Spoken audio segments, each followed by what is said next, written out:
Assalamualaikum, selamat pagi. Pada pagi hari ini kita akan belajar seperti biasa. Tak lupa sebelum belajar berdoa terlebih dahulu dan menyiapkan buku catatan.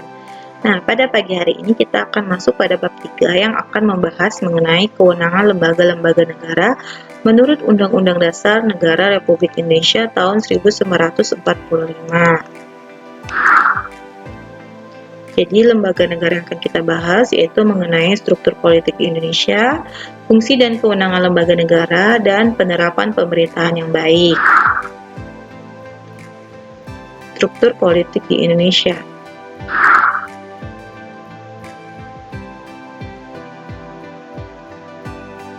Sistem politik adalah interaksi antara pemerintahan dan masyarakat dalam proses pembuatan dan pengambilan keputusan terhadap kebijakan yang berkaitan dengan kepentingan bersama pada wilayah tertentu. Jadi sistem politik suatu negara akan berbeda dengan sistem politik negara lainnya. Tidak sama ya. Selanjutnya, pelaksanaan sistem politik pada suatu negara akan mempengaruhi struktur politik negara yang bersangkutan. Jadi, apabila sistem politik demokratis, struktur politik negara tersebut juga demokratis. Jadi bisa dilihat pada bagian di bawah ini, yaitu ada hubungan antara sistem politik dan struktur politik. Jadi ada input, proses, dan output. Untuk inputnya itu masukan dari aspirasi masyarakat seperti tuntutan, dukungan, dan masukan. Kemudian diproses oleh peran lembaga negara terkait aspirasi masyarakat. Kemudian output atau hasilnya itu berupa kebijakan atau keputusan yang mengikat. Struktur politik di Indonesia. Struktur politik merupakan organisasi yang menjalankan berbagai keputusan berdasarkan kewenangannya. Jadi struktur politik Indonesia terbagi menjadi dua, yaitu suprastruktur politik dan infrastruktur politik. Suprastruktur politik adalah struktur politik pemerintahan yang berkaitan dengan lembaga negara yang ada. Jadi suprastruktur politik merupakan lembaga pembuat keputusan politik yang sah. Suprastruktur politik berperan melakukan perubahan undang-undang dasar, pembuatan undang-undang, serta pembuatan keputusan lainnya yang berlaku umum. Jadi lembaga negara sebagai suprastruktur politik bertugas mengkonversikan input berupa aspirasi masyarakat seperti tuntutan, dukungan, dan masukan yang nantinya akan diproses dan menghasilkan output berupa kebijakan publik sesuai dengan bagian yang tadi ya.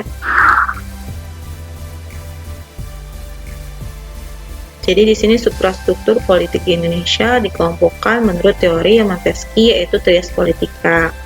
Menurut teori ini, kekuasaan pemerintahan terbagi menjadi kekuasaan atau lembaga legislatif, pembuat undang-undang, lembaga eksekutif, pelaksana undang-undang, dan lembaga yudikatif, pengawas pelaksana undang-undang.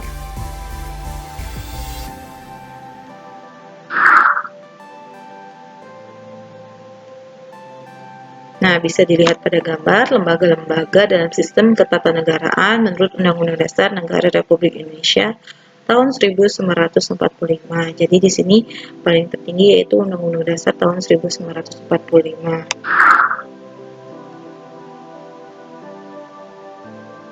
Di bawah Undang-Undang Dasar ada Majelis Permusyawaratan Rakyat atau MPR. Nah, jadi sebelum di amandemen Undang-Undang Dasar Negara Republik Indonesia tahun 1945, tahun 1945 ya, MPR merupakan lembaga tertinggi negara Indonesia. Namun setelah amandemen, MPR tidak lagi sebagai pemegang kedaulatan rakyat karena kedaulatan ada di tangan rakyat dan dilaksanakan menurut Undang-Undang Dasar Pasal 1 Ayat 2.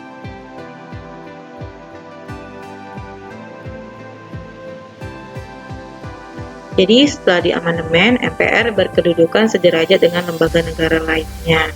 Nah, ketentuan ini terbukti pada pasal 3 ayat 2. Dalam pasal tersebut, MPR tidak lagi memilih atau mengangkat presiden dan atau wakil presiden, tetapi MPR hanya melantik. Selanjutnya Dewan Perwakilan Rakyat, Dewan Perwakilan Daerah atau DPD.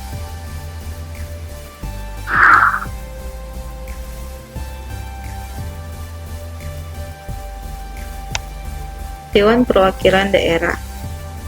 Keberadaan DPD sebagai lembaga baru diatur dalam bab 7A yang memuat 2 pasal dengan 8 ayat.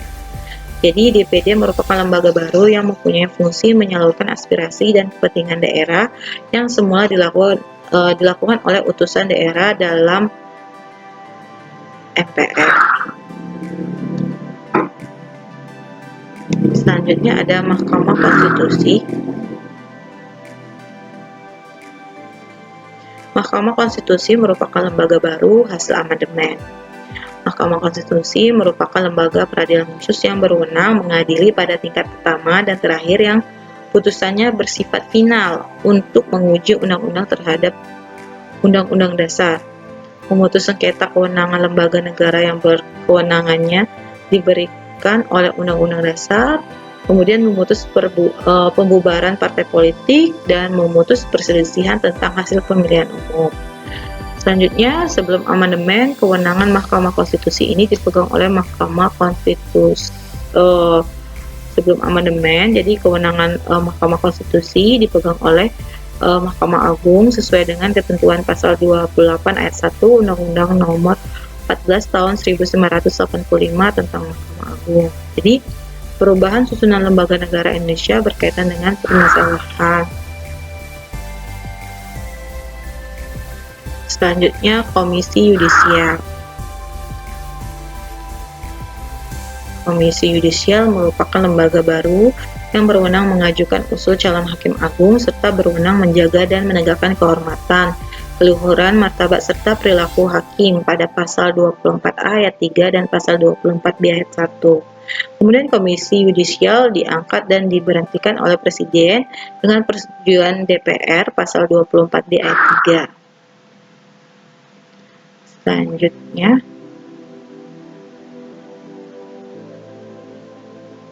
dalam sistem politik, suprastruktur politik berfungsi menetapkan kebijakan. Setiap kebijakan yang akan ditetapkan harus mendapatkan persetujuan dari rakyat, sehingga kebijakan tersebut merupakan cerminan kehendak rakyat. Jadi, menurut Gabriel Almond, ahli politik dari Amerika Serikat, pembagian kekuasaan pada suprastruktur politik memiliki fungsi sebagai berikut. Yang pertama, membuat undang-undang. Jadi kewenangan membuat peraturan perundang-undang dijalankan oleh lembaga legislatif, ya.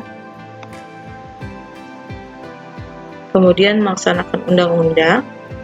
Jadi fungsi melaksanakan undang-undang ini dilaksanakan oleh lembaga eksekutif, yaitu Presiden, Wakil Presiden, dan seluruh jajarannya. Selanjutnya, yang ketiga, ada mengawasi dan mengadili undang-undang. Jadi pelaksanaan peraturan perundang-undangan diawasi oleh lembaga yudikatif. Selain berfungsi sebagai pengawas, lembaga yudikatif berfungsi sebagai lembaga pelaksanaan peradilan. Kemudian kita akan membahas yang B, yaitu tentang infrastruktur politik. Jadi infrastruktur politik merupakan lembaga yang dapat mempengaruhi suprastruktur politik sebagai lembaga negara yang memiliki kewenangan membuat kebijakan. Nah, infrastruktur politik berarti suasana kehidupan politik rakyat yang berhubungan dengan kehidupan lembaga kemasyarakatan. Jadi, infrastruktur politik ini sering disebut sebagai bangunan bawah atau mesin politik masyarakat yang terdiri atas beberapa kelompok yang dibentuk berdasarkan kesamaan sosial, ekonomi, tujuan, dan kesamaan lainnya. Jadi ada fungsi dari infrastruktur politik, yaitu yang pertama memberikan pendidikan politik bagi masyarakat, mempertemukan kepentingan yang beragam dalam kehidupan bermasyarakat, menyalurkan aspirasi masyarakat kepada pemegang kekuasaan, kemudian melakukan seleksi terhadap calon pemimpin bagi masyarakat. Jadi bisa dilihat di sini bahwa infrastruktur politik terbagi menjadi 5 komponen, seperti yang pertama partai politik, kedua kelompok kepentingan, ketiga kelompok penekan, keempat media komunikasi politik, 5 tokoh politik. Partai politik. Partai politik merupakan organisasi perwakilan masyarakat yang mempunyai kegiatan berkesinambungan. Artinya masa hidupnya tergantung pada masa jabatan dan masa hidup pemimpinnya. Partai politik merupakan organisasi terbuka dan permanen, tidak hanya di tingkat pusat tetapi juga di tingkat lokal. Nah, ciri-ciri partai politik antara lain: 1. Melakukan kegiatan secara terus-menerus. 2. Berusaha memperoleh dan mempertahankan kekuasaan dalam pemerintahan. 3. Ikut serta dalam pemilihan umum.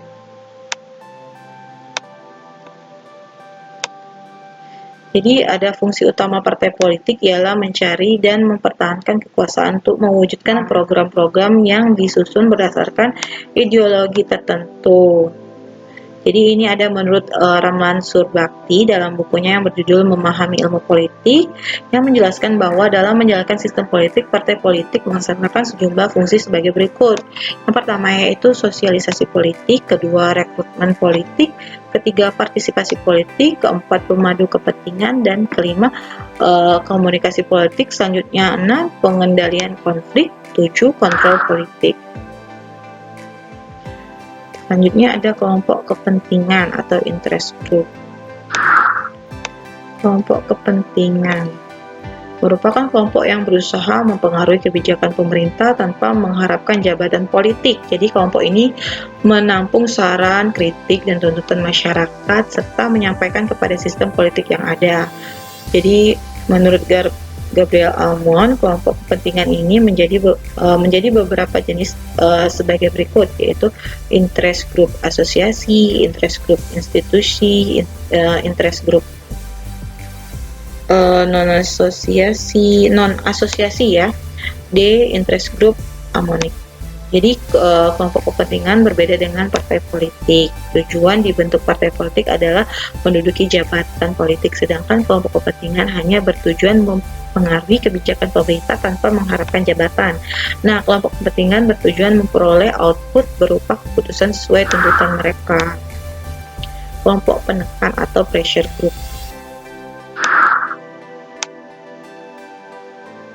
Kelompok penekan ini merupakan sekelompok orang yang tergabung menjadi anggota lembaga kemasyarakatan yang bertujuan memaksakan kehendaknya kepada pihak penguasa. Jadi kelompok ini akan memberikan berbagai kritikan terhadap kebijakan para pelaku politik dengan tujuan membuat perpolitikan menjadi maju. Kemudian kelompok penekan dapat terhimpun dalam beberapa asosiasi seperti lembaga swadaya masyarakat, organisasi sosial keagamaan, organisasi kepemudaan, organisasi lingkungan hidup, organisasi pembela hukum dan HAM, yayasan atau badan hukum lainnya.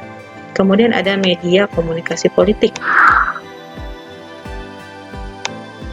Media komunikasi politik berperan menyampaikan informasi dari pemerintah kepada masyarakat dan dari masyarakat kepada pemerintah. Jadi, media komunikasi sebagai alat komunikasi akan menyebarkan atau memberitakan segala informasi yang berkaitan dengan politik. Melalui media komunikasi, program kerja yang telah direncanakan pemerintah dapat menyebar luas pada masyarakat. Jadi, media komunikasi politik memiliki beberapa fungsi sebagai berikut. Yang pertama, fungsi informasi. Selanjutnya kedua, fungsi edukasi, fungsi korelasi, fungsi kontrol sosial. Kemudian ada tokoh politik atau political figure. Jadi ada tokoh politik ya, di Indonesia banyak, di luar negeri banyak. Jadi tokoh politik ataupun aktor politik merupakan pemimpin politik atau pemerintahan yang berpengaruh dalam proses politik. Nah, dalam sebuah negara, seseorang dianggap sebagai tokoh politik apabila berada atau bergerak dalam lembaga eksekutif atau legislatif. Nah, seseorang yang berada di lembaga yudikatif tidak dianggap sebagai tokoh politik walaupun ikut serta dalam tugas pemerintahan. Seorang tokoh politik harus mengetahui kedudukan mereka sebagai perwakilan rakyat agar aspirasi rakyat tersalurkan dalam rangka penyelenggaraan negara. Jadi menurut seorang profesor ilmu politik, pengangkatan tokoh politik akan berkaitan dengan beberapa aspek, yaitu legitimasi elit politik, masalah kekuasaan, representatif elit politik, dan hubungan antara pengangkatan tokoh-tokoh politik dan perubahan politik. Terima kasih. Demikianlah materi yang telah saya sampaikan. Jika ada pertanyaan atau kritik dan saran, silakan tulis di kolom komentar. Jangan lupa untuk subscribe, like, comment, and share. Assalamualaikum.